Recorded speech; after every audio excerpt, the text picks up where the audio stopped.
In the annals of economic history, if there ever were a financial comedy of errors, the 1929 stock market crash would certainly be it.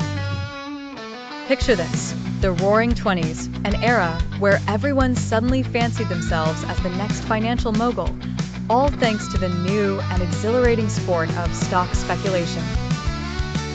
As the jazz blared and flappers flapped, investors began dabbling in the then novel concept of margin buying.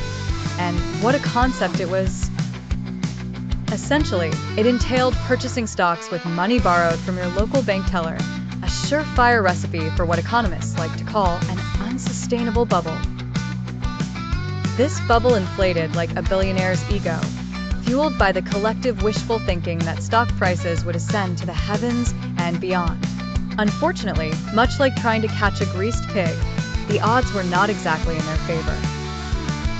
Now, we all know that speculative bubbles are akin to party balloons.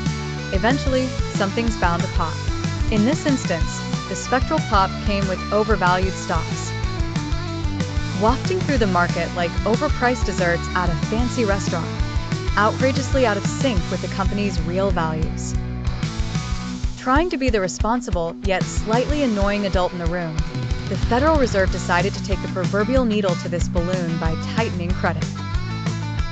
They casually hiked up interest rates in the summer of '29, making it pricier for those budding tycoons to borrow their way to financial glory. In the midst of this, the economic landscape was a veritable comedy of errors. Overproduction led to warehouses full of unsold goods, while agricultural prices fell flatter than a souffle in a thunderstorm, which somewhat contradictorily mingled with rising unemployment rates. Finally, the monologue turned frenzy. Investors, heretofore blissfully indulging in speculative merriment, suddenly turned into a stampeding herd, selling off stocks in September as if they were rotten vegetables in a market.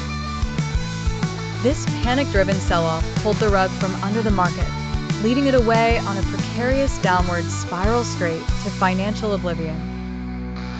Amid the chaos, there was another silent player.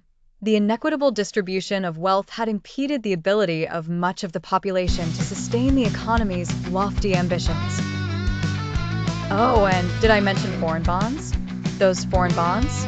They folded like a poorly kept origami secret, adding fuel to the already blazing financial inferno. And in a tragic, yet ironically inevitable twist, banks, those hyphen-laden hubs of our monetary misadventures, collapsed as they too had indulged a bit too much in the stock market cocktail.